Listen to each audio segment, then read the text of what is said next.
Por escrever um livro sobre a televisão, onde, ao mesmo tempo que reconhece a importância deste meio de comunicação no mundo atual, faz uma crítica quase cruel dos efeitos que ela produz. O senhor diz que a televisão produz um efeito global de despolitização, mais exatamente um desencanto com a política. E os jornalistas produzem uma representação instantânea e descontínua do mundo, e que isso introduz aos poucos uma filosofia pessimiste da história. Eu poderia citar alguns exemplos? La question est difficile parce qu'il faudrait prendre, je sais pas, un journal télévisé brésilien et puis décrire, voilà, faire une analyse et dire voilà comment il va parler. Bon, il va ouvrir sur la Coupe du Monde de football, ensuite il va continuer comme ci, comme ça, il va vous présenter 3 secondes sur le Biafra, on va voir des gens comme ça, dépenaillés, misérables, au bord d'une route, et puis ensuite on va passer à 3 minutes sur le Kosovo, puis on va passer, bon, voilà, et on va avoir, c'est tout à fait, c'est la phrase, là, je ne sais jamais la citer, là,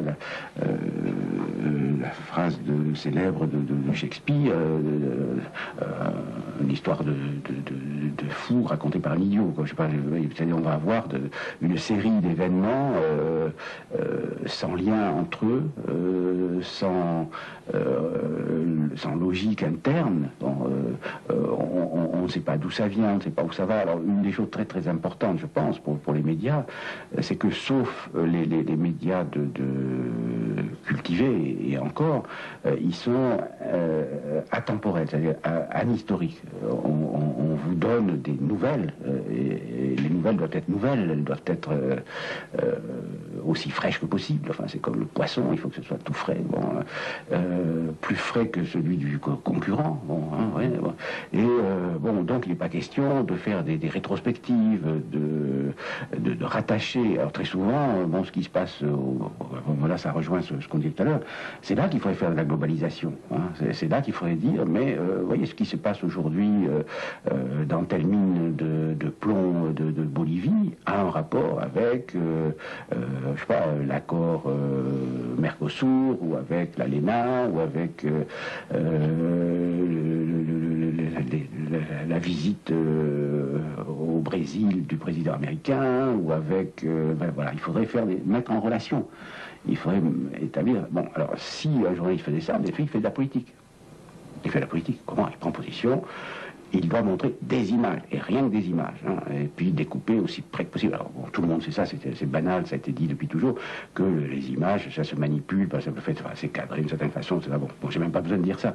Mais plus grave que ça, c'est le fait même, enfin, d'isoler une image de ce dont elle est l'aboutissement, enfin, de tout le contexte dans lequel elle prend son sens, bon, qui en fait quelque chose d'inintelligible. Il y a toute une logique du monde journalistique, en particulier de la télévision, bon, qui tend à dépolitiser, même pas à dépolitiser, à rendre absurde, voilà, à présenter un monde absurde, anecdotique, sans queue ni tête, voilà, sans queue ni tête. Parce qu'il y a des foutes de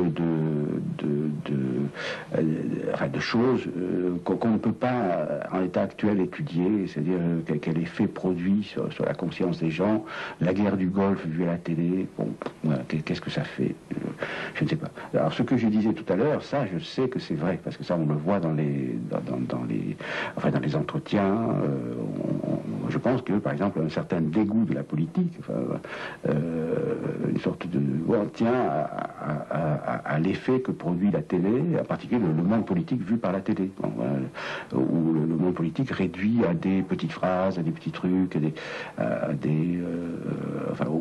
alors ça c'est plus généralement le monde journalistique. Les journalistes politiques dépolitisent parce qu'apparemment ils politisent. Bon, ils diront dès qu'il y a je sais pas, un petit truc, on dira ah bah oui ça c'est Monsieur Strauss-Kahn qui est en lutte avec Monsieur Fabius. Voilà. Bon, alors que ça peut arriver quand même qu'ils se posent des vrais problèmes. Ça peut arriver qu'ils soient en désaccord parce que l'un est pour la suppression de l'impôt et l'autre est pour l'augmentation de l'impôt. Bon, ils ont des raisons, ça arrive. Bon, pas assez souvent, mais enfin ça arrive. Bon. Mais la vision du journaliste qui ne connaît pas le problème, alors ça c'est universel, hein, toutes les enquêtes le montrent aux États-Unis, dans tous les pays, comme c'est plus difficile de comprendre des problèmes dont parlent des hommes politiques, même apparemment, que de comprendre les petites conneries des rapports entre les hommes politiques, les journalistes racontent plutôt ça. Fabius veut emmerder Jospin, Fabius est gentil avec Jospin, ou bien tel est gentil avec Cardozo, parce que, voilà. Ça, c'est plus facile. Mais bon, que d'étudier le dossier. Voilà. Et du coup, là aussi, c'est un autre facteur de politisation. O senhor diz qu'un dos efeitos mais nefastos do neoliberalismo é a destruição das bases econômicas e sociais de uma das conquistas culturais mais raras da humanidade, a autonomia dos universos de produção cultural em relação ao mercado. Como o senhor definiria a relação do jornalista e do produtor de televisão com os intelectuais? Vous disiez, bon, pour ce qui concerne la violence, on ne sait pas trop, mais c'est parce qu'on n'a pas, c'est pas facile de mesurer les effets. Là, il s'agit d'un effet qu'on peut mesurer et observer. C'est l'effet que la télévision exerce d'abord sur le journalisme, sur l'ensemble des pratiques journalistiques et par cet intermédiaire sur la production culturelle dans ses différentes formes, dans le droit, dans l'art, dans la philosophie, dans la littérature, etc. Bon. Et alors, bon là ça serait encore une fois une très très longue analyse, mais je dis l'essentiel. Je pense que le verdict médiatique, le jugement médiatique, enfin, bon, pèse de plus en plus, même sur les univers les plus autonomes, les plus fermés sur eux-mêmes, les plus fermés sur leur propre tradition, comme le monde scientifique. Je pense que ça a été observé. Il y a des notoriétés scientifiques qui s'acquièrent par les médias et qui peuvent permettre à des gens qui ne seraient pas les meilleurs du point de vue de l'univers, de l'univers des savants, d'obtenir des avantages compétitifs, comme disent les économistes, des subventions, des crédits, etc., à la faveur de l'usage habile des médias. Tout l'univers de la production est de plus en plus dominé par ce problème de la commercialisation, et la commercialisation elle-même est dominée par la critique et l'action qui peut être d'ailleurs quasi concertée, parce que je pense qu'il y a je prends un tout petit exemple, je ne sais pas si vous avez la même chose au Brésil, sur ce point-là la France doit être malheureusement le pays le plus avancé. On n'est pas les plus avancés dans la dégradation de l'État, mais on est les plus avancés du point de vue de la dégradation du monde intellectuel, malheureusement je crois. Il y a des espèces de lobbies, de petits intellos et de grands journalistes, ce qu'a décrit Serge Halimi dans son livre Les Nouveaux Chiens de Garde, qui ont des effets à la fois sur le monde intellectuel et sur le monde politique. Ils ont des effets. Alors, j'ai pris donc la philosophie, j'ai pris le droit, j'ai pris la science, mais évidemment il y a la politique. Et la politique elle-même est très fortement déterminée. Peut-être que M. Cardozo, s'il dit ce qu'il dit, c'est peut-être pour être bien vu par les gens de télé qui font qu'il sera bien vu par les gens qui regardent la télé. Et les gens qui aiment la télé veulent même être bien vus par les gens qui possèdent les télévisions. Et à qui je parlais la semaine dernière, à qui je disais que la culture était en danger. Donc, il y a des phénomènes de perte d'indépendance qui passent en grande partie par les médias. C'est-à-dire c'est aujourd'hui la révolution, ça passe par les Chiapas, c'est dans les salles de rédaction. Bizarrement, c'est un des lieux les plus importants de pouvoir et de pouvoir symbolique et même politique et économique. Voilà. parce que c'est là que se font les idées fortes, les idées qui sont, bon, moi je peux produire des idées comme ça, bon alors je vais être lu par quelques types, ça faut que ça devienne. O senhor acha que a televisão pode, em vez de despolitizar, de alienar, exercer papel de sustentação para a democracia? Théoriquement, voilà, théoriquement, mais pratiquement, si je réponds oui, je dirais oui, c'est possible. Mais les conditions sociales pour que ce soit réel ne sont pas remplies. Bon, dans l'état actuel, bon, qu'est-ce que les gens peuvent faire? Ils peuvent faire un happening, aller à la télé pendant une émission, bon, ça dure 3 secondes, le temps qu'on les fout dehors. Bon, alors le problème, est-ce que des télés libres, ce serait possible? Bon, il n'y a pas vu à la télé. Il y a un film, bon, j'en parle, un film bon, de Pierre Card, qui a été censuré par la télé même qu'il avait commandé. Bon, ça arrive à passer, ça prend le temps, mais il faut des cotisations, il faut des circuits, etc. Bon, évidemment, s'il y avait des circuits de télévision indépendants, financés par des associations, par des... bon, s'il y avait des circuits de diffusion de cinéma, parce que là c'est pareil, la concentration de la... Bon, en gros, une des choses très importantes, c'est que dans la production culturelle, de plus en plus, la diffusion commande la production. Voilà, ça c'est une proposition terrible, ça veut dire que c'est le règne du commercial. Bon, maintenant, même des éditeurs indépendants, comme Le Seuil ou comme Gallimard, etc., bon, doivent prendre acte dans leur choix de traduction, dans leur choix d'édition, etc., le destin commercial d'une partie de plus en plus importante de leurs livres. Bon, voilà. Et le diffuseur, de plus en plus, c'est-à-dire les grands groupes, en France, et Hachette, et Havas, etc., ces grands groupes, bon, de facto, vont exercer une sélection, une censure. Il y a les livres, bon, alors dans le cinéma, c'est déjà fait. Bon. Et on aura, bon, alors bien sûr, il existera toujours des petits éditeurs.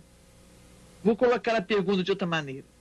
Na sua opinião, é possível para professor, pesquisador, com meios econômicos e técnicos limitados, fazer concorrência, ou ao menos ter lugar ao lado dos grandes grupos milionários na difusão e na interpretação da realidade?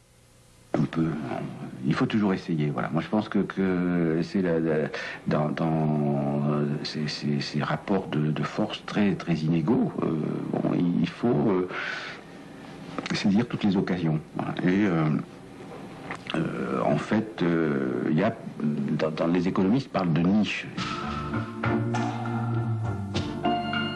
Dans le monde de la culture, c'est plein de niches. Il y a encore des éditeurs d'avant-garde qui bon, tirent des livres à 2000 exemplaires et qui s'en tirent. Bon, alors ils s'auto-exploitent un petit peu, etc. Bon, voilà. Bon, je pense que enfin, l'avenir est du côté des niches, bizarrement. C'est pas les chiens de garde, mais du côté des niches. Voilà. De ces petits endroits où on peut survivre et faire passer des choses. Alors, pourquoi c'est important? Parce que tant que, moi je crois, tant que quelque chose qui ne devrait pas être dit peut encore être dit quelque part, c'est important, parce qu'il y a, bon, il y a quelqu'un qui l'entendra, et puis ça ressortira 10 ans après. Moi, je pense, enfin, une part très importante de ce que nous faisons quand on écrit, quand on travaille, bon, bah, ça n'aurait aucun sens si on ne croyait pas à ça. Voilà. Il y a une marge de liberté réelle, réaliste, bon, qui tient à ça. Il y a des publics potentiels, parfois posthumes. Alors ça c'est très important. La plupart des grandes œuvres ont été faites pour des marchés posthumes. Hein. Les peintres ont peint sans marché, enfin les peintres impressionnistes. Enfin, bon, voilà. La plupart si on n'avait comme marché que le marché actuel immédiat, la plupart des trucs intéressants seraient foutus d'avance. Bon, voilà. Alors ça, d'où là, quand même, là, il faut lutter pour défendre des structures. Il faut lutter pour que le marché ne détruise pas toutes les niches. Voilà.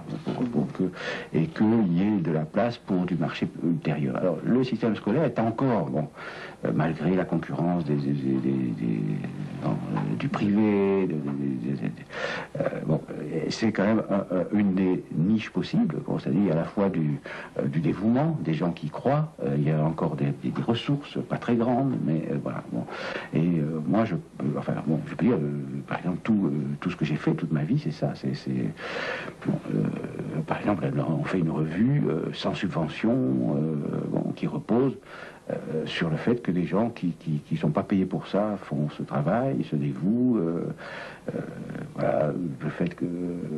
oui, voilà.